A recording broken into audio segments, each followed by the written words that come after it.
Gracias por invitarme a venir. Soy consciente que mi labor hoy aquí es dar una visión complementaria a todo lo que se ha expuesto, que ha tenido una calidad técnica muy profunda, y yo vengo desde un sector, soy compañero de Aridane, soy alumno de Carmen, y mi trabajo durante 20 años ha sido la divulgación científica y técnica, ha sido contar cosas complejas de forma sencilla.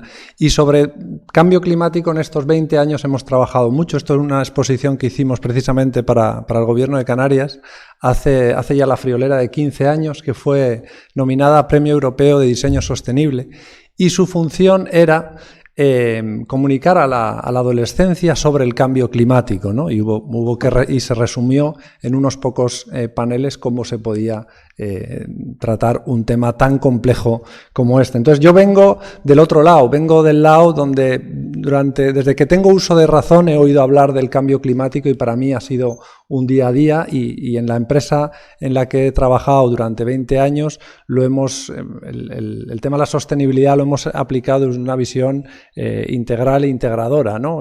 Pues bueno, hemos oído hablar mucho de la economía circular, que es una rodaja de lo que debería ser una economía esférica, que debería integrar muchísimos factores imprescindibles para tener una economía sostenible.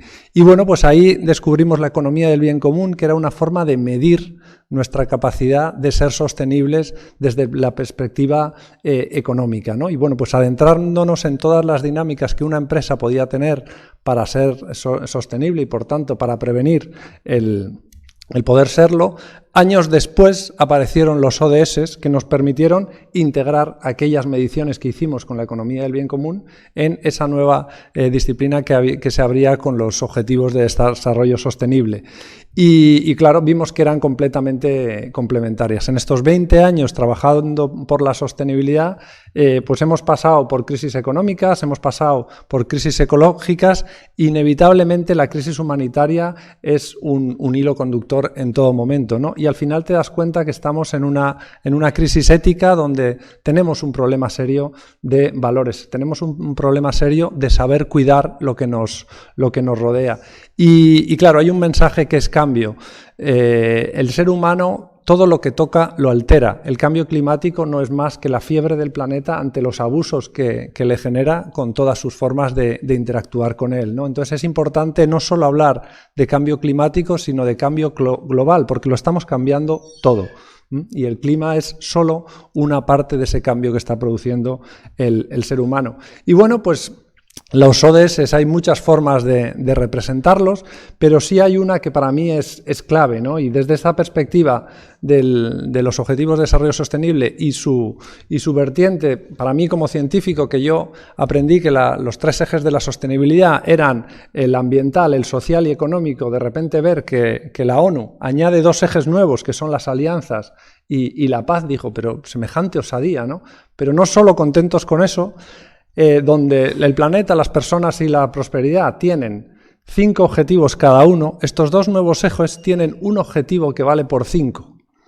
Y esto es una cosa que tenemos que ver porque es nuclear a todo lo que estamos hablando. Sí, y bueno, pues ahí retomo estos 20 años de trabajo en divulgación, y vemos que las soluciones tecnológicas a los problemas de la sanidad y de la salud, del cambio climático, existen.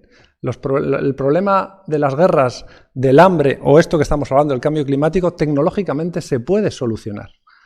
¿Cuál es el problema? Que somos incapaces de ponernos de acuerdo. Entonces, ahí es donde te das cuenta por qué el objetivo 16 y 17, esos 2 objetivos, son claves. Porque el ser humano puede solucionar los problemas que tiene, pero es incapaz de hacerlo porque no se pone de acuerdo o porque hay alguien al que no le interesa. Entonces, ahí está la clave, en trabajar en ese 16 y ese 17 para poder trabajar todos los demás. Sin esos 2, el resto van a estar siempre enredados en problemas que no sabemos por qué se enredan tanto, ¿no? Entonces, insistir en este mensaje de que el cambio climático es otro de los problemas que tenemos y que su solución siempre va a estar en lo relacional. Y para eso solo hay que ver el panorama mundial, ¿no? Donde bueno, pues la democracia no es un estándar a nivel internacional. Y si vemos cómo está la evolución del planeta a ese respecto, los datos no son muy halagüeños. Donde tenemos que el 71% de la población vive en sociedades autocráticas respecto al 2003, que lo era el 50%, ¿no? Entonces, está yendo a más los problemas, los conflictos relacionales y bueno, fíjense, en 2003 solo eran el 7% de los países que vivían en regímenes autocráticos y ahora, en el 2023, estamos al 35%. Entonces, el nivel de conflictividad está aumentando en lo geopolítico y es una realidad que va a dificultar muchas cuestiones. Entonces, ¿el mensaje cuál es? Que a mayor cambio climático, mayores conflictos. Mayores conflictos en lo global, pero también en lo cotidiano, en lo que a las personas que estamos aquí nos va a afectar, porque al final estamos hablando de un conflicto con los recursos y con la interacción con todo lo que nos rodea, ¿no? Entonces, bueno, pues sí es cierto que hay una cosa que el ser humano ha demostrado con creces y es su capacidad de colaborar, ¿no? Somos la única especie capaz de cuidar a todas las demás, pero también capaz de destruirlas.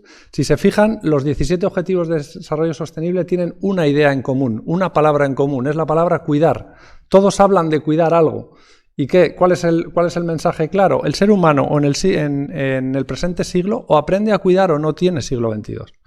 Entonces, por eso es tan importante ser conscientes de que el cuidado lo es todo y la prevención, por tanto, es la base de ese cuidado, ¿no? Entonces, bueno, pues este es un esquema muy típico donde equipara esa visión global e integradora y esa visión egocéntrica que abusa de todo con lo que interactúa, ¿no? Entonces, bueno, pues tenemos esa pugna entre el interés general y el interés particular.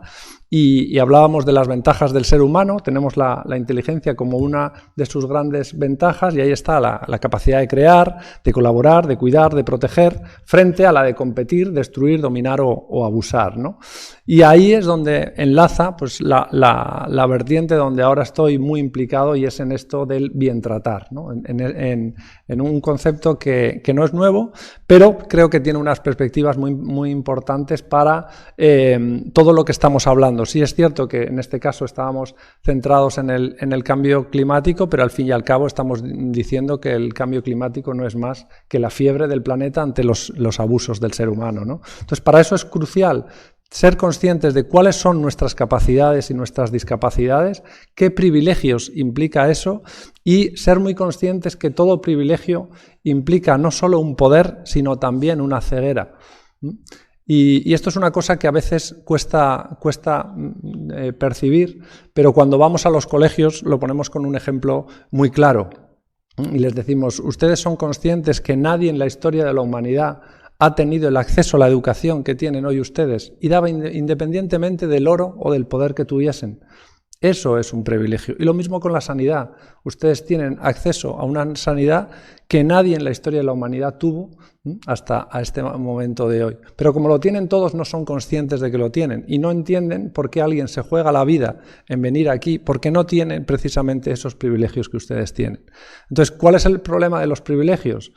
Sí, que nos da poder y por tanto eso implica una responsabilidad y en este caso la capacidad del privilegio de poder quemar combustible nos da también ceguera de ser conscientes de los efectos que eso produce y cómo otra gente que no tiene problemas no tiene la capacidad de quemar combustibles o de tirar el plástico por la basura o simplemente derrochar cualquier otro recurso, pues el sufrimiento que eso supone para las distintas comunidades, ¿no? Entonces, fíjense cómo se cierra el círculo siempre con la palabra cuidar, ¿no? Con la palabra aprender a cuidar y la responsabilidad que eso supone. Entonces, al final, lo que no se nombra no existe. O sea, introducir en la política pública el cambio climático ha sido un trabajo de 40, 50 años, que ahora ya es algo que está aceptado, que sí tiene una respuesta negacionista como todo duelo, ¿no? O sea, siempre que entramos en duelo, lo primero que hacemos es negar, ¿no? Porque no nos interesa lo que hay al otro lado. Es un proceso psicológico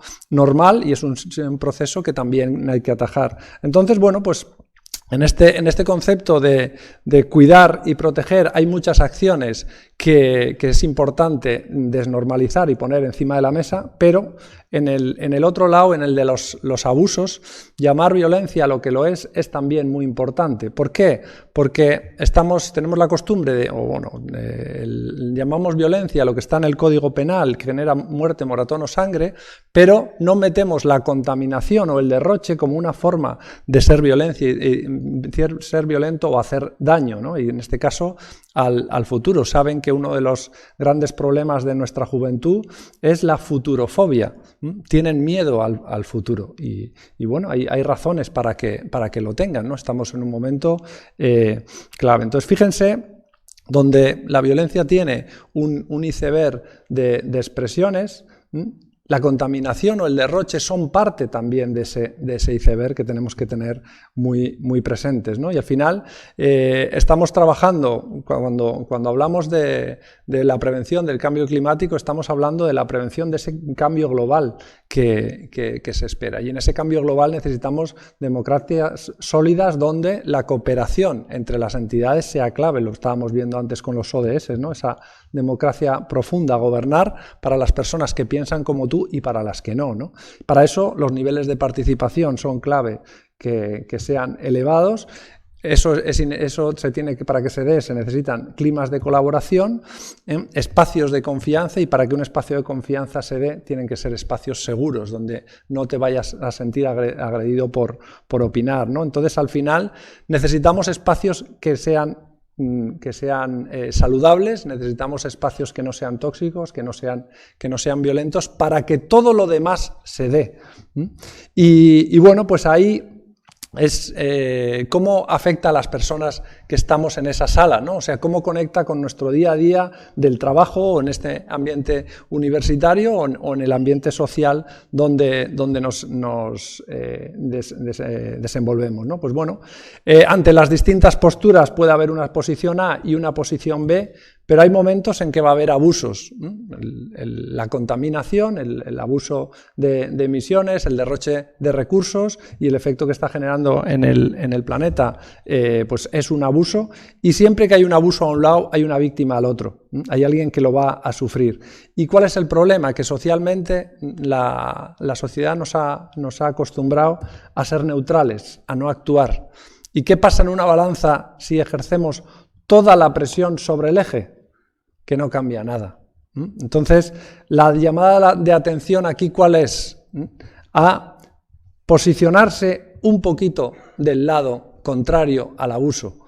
En este caso estamos hablando del cambio climático, pero esto lo podríamos trasladar al acoso psicológico en el trabajo, al acoso sexual, al bullying en las escuelas. Es importante en este futuro que nos espera ser capaces de identificar el abuso en cada uno de los espacios de convivencia en los que estamos viviendo. Probablemente las mayores dificultades que tenemos las personas aquí se relacionan con aspectos de convivencia precisamente, no con aspectos técnicos, porque hay una tecnología que probablemente es capaz de resolvérnoslo. Entonces, al final, es el paradigma de las ventanas rotas, ¿no? Cuando algo está descuidado, tiende a ser descuidado. Cuando algo está cuidado, tiende a ser más cuidado, ¿no? Entonces, bueno, pues desde aquí, y con intención también de recortar un poquito el tiempo, trasladar ese mensaje de que trabajar por el cambio climático es también trabajar en el día a día,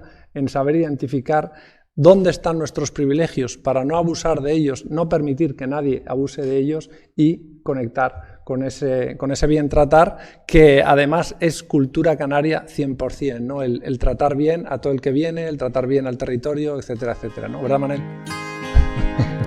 Pues muchas gracias.